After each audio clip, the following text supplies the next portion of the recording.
하나님 말씀은 마태복음 4장 1절에서 11절 말씀입니다. 봉독해 드리겠습니다.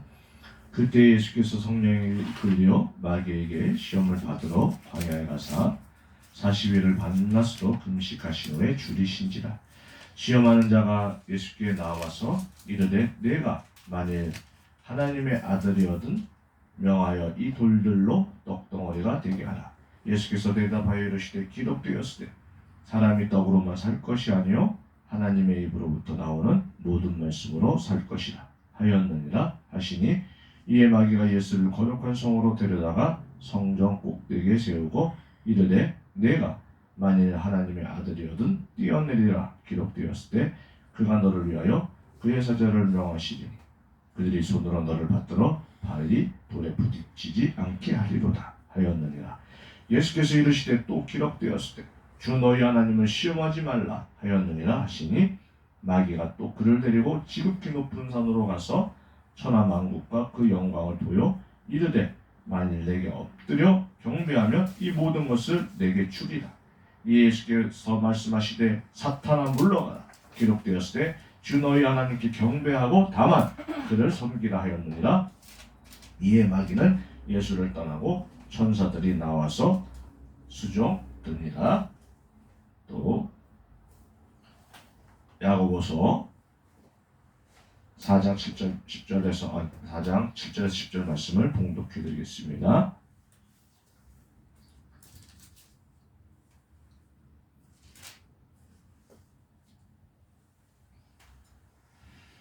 그런즉 너희는 하나님께 복종할지어다. 마귀를 대적하라. 그리하면 너희를 피하리라. 하나님을 가까이 하라. 그리하면 너희를 가까이 하시리라. 죄인들아 손을 깨끗이 하라. 두 마음을 품은 자들아 마음을 성결하게 하라. 슬퍼하며 애통하며 울지어다. 너희 웃음을 애통으로 너희 즐거움을 근심으로 바꾸지어다. 주 앞에서 낮추라. 그리하면 주께서 너를 높이시리라. 아멘.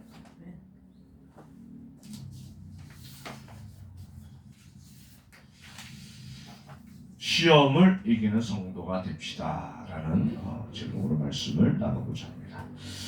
예수를 믿는 한 사람이 남의 집에 하인으로 있었습니다. 하루는 주인이 하인을 조롱하기를, 나는 예수 믿지 않아도 아무 시험도 잘만 사는데 너는 예수를 믿는데도 왜 늘 어려움을 시험을 당하느냐? 그럴 바에야 믿지 않는 게 더 낫겠다. 이때 하인은 이렇게 말했습니다. 주인님, 노하지 말고 들어주십시오. 가령 말입니다. 사냥 중에 사슴 2마리가 있어 쏘았는데 한 마리는 즉사하고 한 마리는 다리에 맞아 피를 흘리며 도망간다면 주인님께서는 어느 쪽 사슴을 보고 달려가겠습니까? 그야 죽은 놈은 내 수중에 든 것이나 다름없으니 산 놈부터 쫓아가 잡아야지. 맞습니다. 옳습니다. 그와 마찬가지로 시험이 없는 것은 영원히 죽어 마귀 것이 되어버렸으므로 내버려 두기 때문입니다. 그러나 하나님의 뜻대로 살려는 자는 마귀가 이를 방해하여 자기 수하에 넣으려고 온갖 노력을 다하니 시험을 당하는 것입니다. 그렇습니다. 우리가 살아있기 때문에 마귀의 시험은 그치지 않는 것입니다. 본문에 보면 예수님께서 공생애를 시작하시면서 40일 금식하신 후 마귀의 시험을 물리친 내용이 기록되어 있습니다. 그렇죠. 복음서에는 다 그렇게 기록되어 있습니다. 이제 사순절 두 번째 주일을 맞이하면서 두 본문을 중심으로 시험을 이기는 성도가 됩시다는 제목으로 함께 은혜를 나누고자 합니다. 성도가 시험 등에 들면 다시 죄의 종으로 돌아갑니다. 그러므로 시험을 이기는 자가 되려면 첫째, 기도와 말씀으로 무장하는 성도가 되어야 합니다. 공생의 시작은 요단강에서의 새로부터 시작이 되었습니다. 예수님은 요단강에서 세례 요한으로부터 세례를 받으실 때 요한이 성령에 감동되어 보라, 세상 죄를 지고 가는 하나님의 어린 양이로다 라는 증거와 비둘기 형체로 그의 위에 임한 성령의 임재와 함께 이는 내 사랑하는 아들이요 내 기뻐하는 자라는 하늘로부터 들려오는 하나님의 음성을 통하여 메시아 되심을 증거받으셨습니다. 그 후 예수님은 성령의 이끌림을 받아 광야에서 40일간 금식하시고 마귀의 시험을 받으셨습니다. 마귀는 세 가지로 예수님을 시험했습니다. 첫 번째 시험은 돌로 떡을 만들어 먹으라는 시험입니다. 마태복음 4장 3절에 보면 시험하는 자가 예수께 나와 이르되 내가 만일 하나님의 아들이어든 명하여 이 돌들로 떡덩어리가 되게 하라는 물질적 시험이요 돌로 떡으로 바꿀 수 있는 능력 있는 분인 줄 알고 그 메시아 능력을 자신을 위해 사용하라는 시험입니다. 그러나 예수님은 이 시험을 이기셨습니다. 4절에 뭐라고 대답하죠? 예수께서 대답하여 이르시되 기록되었으되 사람이 떡으로만 살 것이 아니요 하나님의 입으로부터 나오는 모든 말씀으로 살 것이니라 하셨느니라 하시니 했습니다. 아멘. 신명기의 말씀을 가지고 마귀의 시험을 물리쳤습니다. 마귀는 지금도 믿는 자들을 물욕으로 이기적 욕심에 이끌려 살도록 미혹하여 넘어지게 합니다. 맞아요. 물욕, 돈 때문에 만몬주의죠. 지금 자본주의 시대. 돈 있으면 다 해결되는 거예요. 그리고 이기적 욕심을 줍니다. 탐욕, 소유욕, 가지려는 자, 이런 것을 통해서 마귀는 우리를 통해 미혹하고 있다는 것입니다. 그래서 사람들은 그 탐욕에 넘어지게 된다는 것입니다. 두 번째 시험은 성전 꼭대기에서 뛰어내리라는 시험입니다. 5절 6절 보면 이에 마귀가 예수를 거룩한 성으로 데려다가 성전 꼭대기에 세우고 이르되 내가 만일 하나님의 아들이어든 뛰어내리라 기록되었으되 그가 너를 위하여 그의 사자들을 명하시리니 그들이 손으로 너를 받들어 발이 돌에 부딪히지 않게 하리로다 하였느니라 했습니다. 여러분이 아마 산 꼭대기에 가서 마귀들에게 이렇게 시험을 했다면 만약에 뛰어내렸으면 죽는 거예요. 죽는 거. 산 꼭대기에서 뛰어내는데 어떻게 사자들이 받아줘요. 이런 시험에 빠지면 안 되는 거예요. 이런 유혹에, 달콤한 유혹, 장난질에 빠지면 안 되는 거예요. 여러분 한 테스트 해가 보세요. 도봉산 올라가서 꼭대기 오서 한번 떨어져 보세요. 사나 죽으나 한번 테스트 해보시라고. 죽는 거예요. 죽는 거. 그 여러분 지혜로운 사람이 돼. 지혜로운 사람. 요즘 얼마나 그런 일들이 많습니까?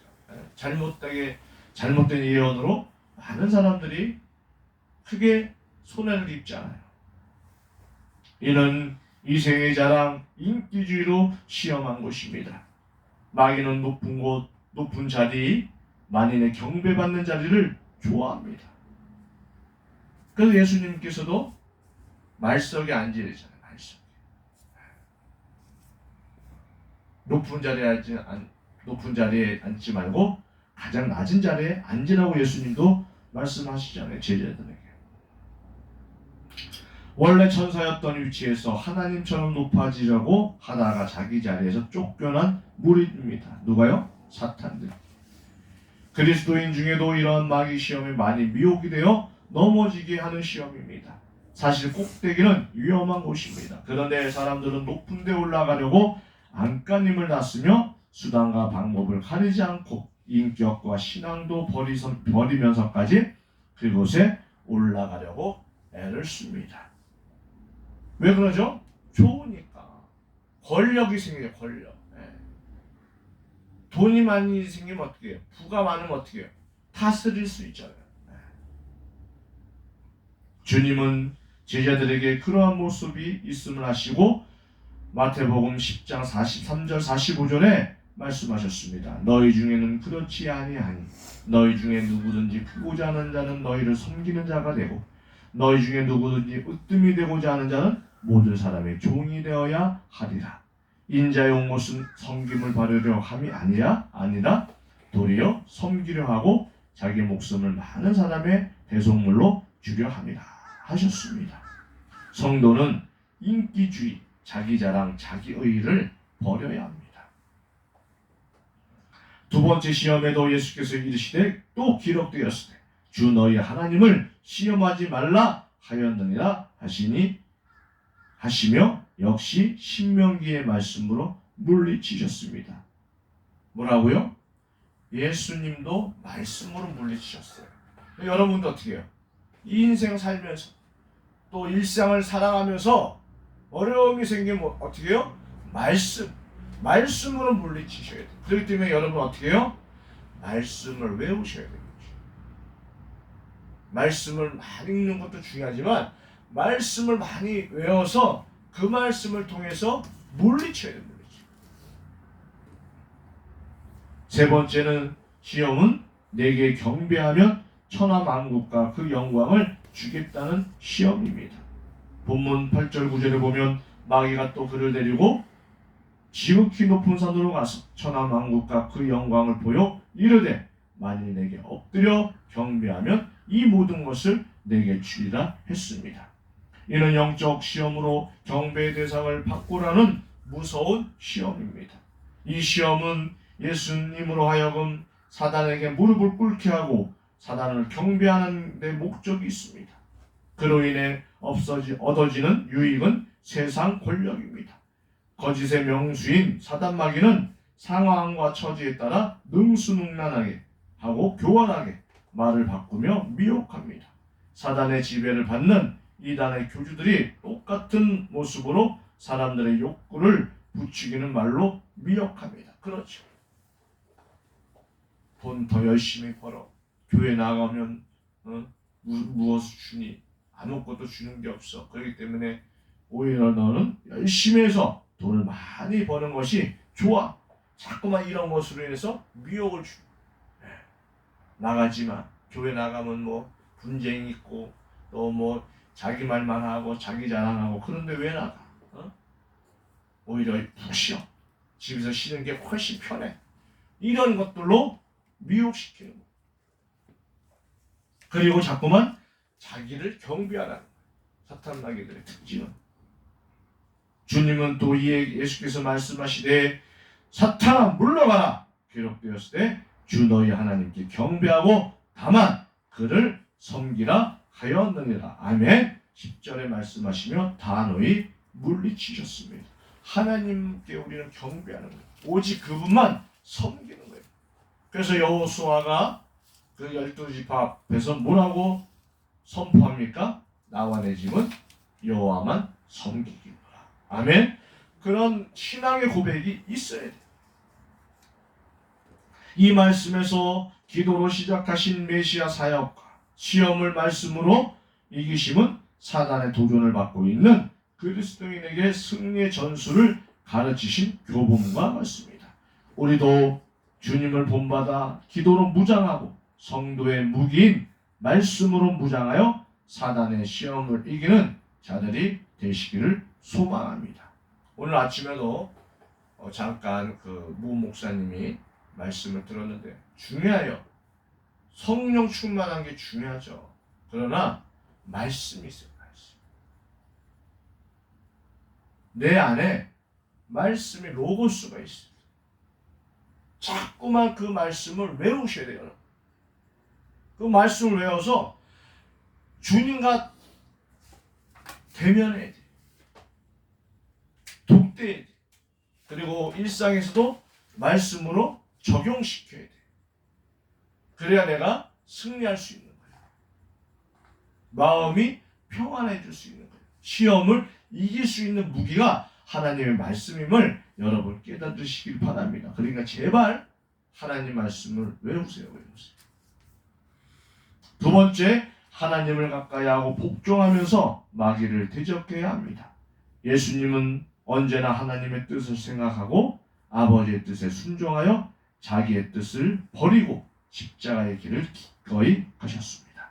언제나 내가 아버지 안에, 아버지가 내 안에 거하는 하나됨을 벗어나지 않으셨습니다. 그래서 나와 아버지는 하나니라. 나를 본 자는 아버지를 보았느니라.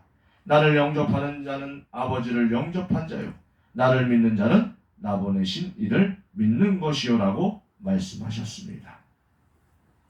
그리스도를 잘 믿는 사람의 기준은 그가 얼마나 오랜 기간 신앙생활을 하고 귀한 직분을 맡고 성경을 많이 알고 공을 많이 세웠고 복을 많이 받았는가에 있는 것이 아니라 얼마나 하나님과 가까이 하며 그분의 뜻을 바로 알고 순종하는 삶을 사느냐, 얼마나 하나님의 기쁨이 되고 영광이 되느냐에 있습니다. 그렇죠. 하나님을 가까이 하는 것이 무엇입니까?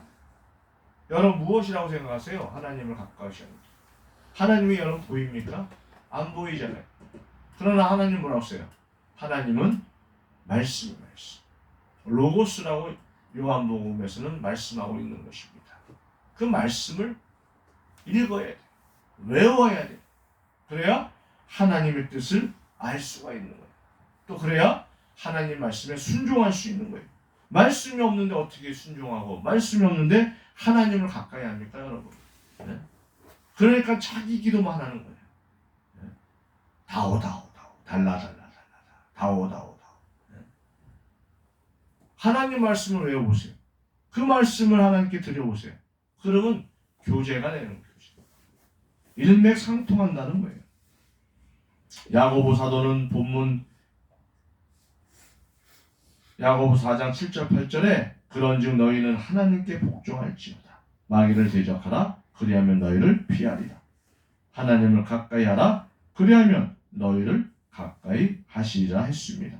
예수님도 지금 마귀한테 3가지 시험을 받잖아요. 근데 무엇으로 이겼나요?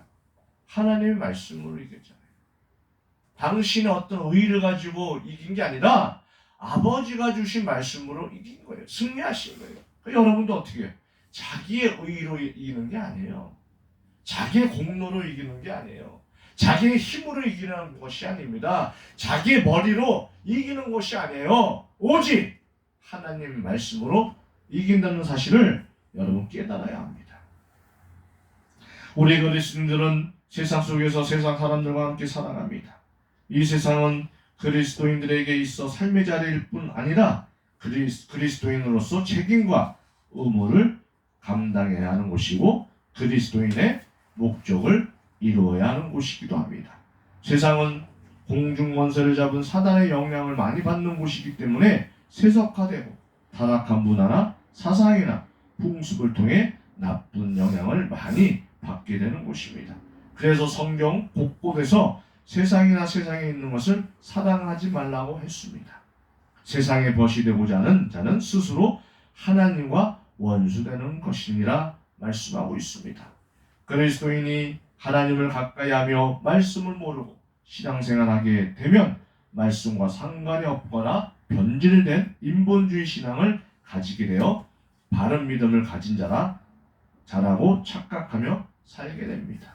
성도가 깨어 기도할 때 성령께서 바른 길로 가도록 깨닫게 하시고 인도하십니다. 잘못 갈 때에도 책망을 통해 권고를 통해 징계를 통해 바로잡아 주시고 바른 길로 가도록 이끌어 주십니다. 성도는 내가 세상의 편에 서 있으면서 하나님이 내 편이 되어 달라고 기도하기 전에 내가 항상 어떤 상황에서도 하나님 편에 서서 사는 자가 되게 하옵소서라고 기도하는 자가 되어야 합니다.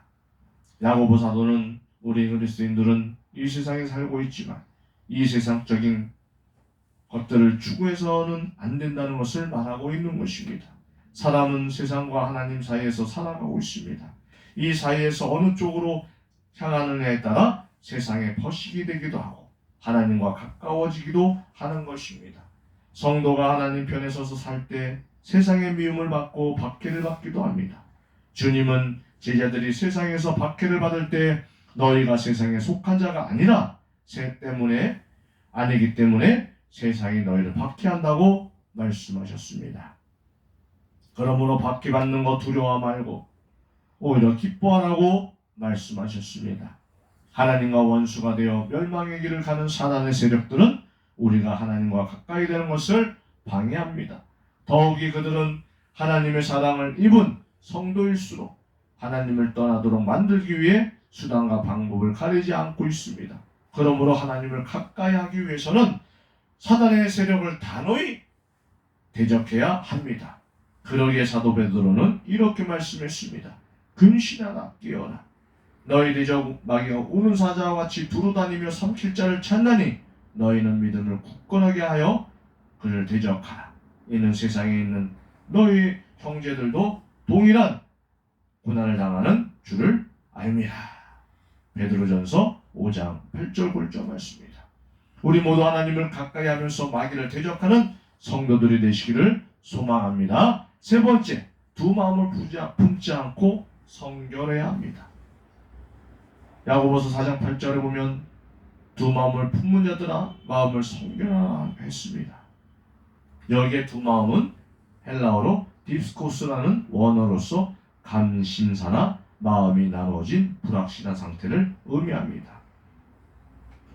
하나님도 사랑하고 세상도 사랑하게 되면 두 주인을 섬기는 것과 같아 어느 한편에 집중할 수 없습니다. 따라서 성도가 두 마음을 품게 되면 하나님께 집중하지 못하게 됩니다. 그러나 우리는 오직 하나님께 소망을 두고 하나님의 은혜를 받고 살아가야 할 사람들입니다. 은혜가 유지되기 위해서 우리의 마음을 하나님에게 쏟아 부어야 합니다. 예배의 마음을 쏟아붓고 찬송의 마음을 쏟아붓고 하나님 말씀에 우리의 마음을 집중해야 합니다. 그리하여 두 마음을 품지 말고 마음을 성결케 해야 합니다. 마음 오로지 주님을 향하게 해야 합니다. 더욱 큰 은혜 속에서 머물기 위해서라면 두 마음이 아닌 한 마음을 가져야 합니다. 스타벅스라는 책은 커피 한 잔에 담긴 성공 신화의 내용을 담고 있습니다. 저자인 하워드 술츠는 커피 브랜드를 만들어 성공한 스타벅스의 창업자입니다. 시애틀 시장 바닥에서 첫 점포를 연 지 15년 만에 세계를 평정하게 됩니다. 주는 말합니다. 1%의 저급한 커피를 섞어 가지고 50%의 이익을 본다고 해도 결국에 90%의 고객을 잃어버리게 됩니다. 우리는 최고의 품질의 커피를 만드는 것에 대해서는 타협하지 않습니다. 인공향을 넣지 않고 프랜차이즈로도 운영하지 않고 사람을 존중하는 기업 문화를 만듭니다. 스타벅스의 경영은 어떤 가치보다 사람을 위해 두고 있습니다. 그는 책의 제목을 Pour your heart into it라고 정합니다. 그 속에다 너희 마음을 쏟아 부어라. 쏟아 넣어라. 비록 커피 한 잔이지만 그 속에다 마음을 쏟아 넣으라고 강조합니다. 그것만이 브랜드를 유지하는 비결이며 성공의 원칙이라는 것입니다. 하나님 앞에 존귀 여김을 받고 사랑받는 성도는 오직 주님을 바라보며 주님께 나의 온 마음을 쏟아붓는 성도가 될 것입니다. 주님의 고난을 묵상하며 주님의 발자취를 따르기를 소망하는 사순절 기간에 더욱 주님께 온 마음을 쏟고 그 은혜를 사모하는 성도가 됩시다. 항상 마음을 낮추어 겸손한 성도가 됩시다. 본문 6절에 보면 더욱 큰 은혜를 주시나니 그러므로 일렀을 하나님이 교만한 자를 물리치시고 겸손한 자에게 은혜를 주신다고 하였느니라고 했습니다. 은혜를 받으려면 자세를 낮춰야 합니다. 머리를 숙이고 허리를 굽혀야 합니다. 교만은 은혜를 가로막는 가시와 같습니다. 성경에 보면 교만 때문에 망했거나 손해본 사람들의 모습이 나옵니다. 교만은 하나님의 은혜를 꺾어버립니다. 따라서 하나님께서는 교만한 자를 멀리하시고 겸손한 자에게 더욱 큰 은혜를 주십니다. 주님을 바로 알면 알수록 성령의 조명으로 나 자신을 바로 알면 알수록 겸손해질 수밖에 없습니다. 우리 모두 두 마음을 품지 않고 성결한 성도들이 되시기를 소망합니다. 이제 말씀을 정리합니다. 사순절을 시작하면서 두 본문을 중심으로 시험을 이기는 성도가 됩시다라는 제목으로 함께 은혜를 나누었습니다. 시험을 이기는 성도가 되려면 기도와 말씀으로 무장하는 성도가 되어야 합니다. 하나님을 가까이 하고 복종하면서 마귀를 대적해야 합니다. 두 마음을 품지 않고 성결해야 합니다. 아멘. 기도하겠습니다. 주여 감사합니다. 오늘도 말씀처럼 우리가 정말 주님과 함께 교제하면서 기도와 말씀과 또 하나님을 가까이 함으로 또 두 마음을 품지 함으로 성결해 나가는 우리 모두 하나님의 자녀가 되기를 간절히 소원하며 예수님의 이름으로 기도드렸습니다. 아멘.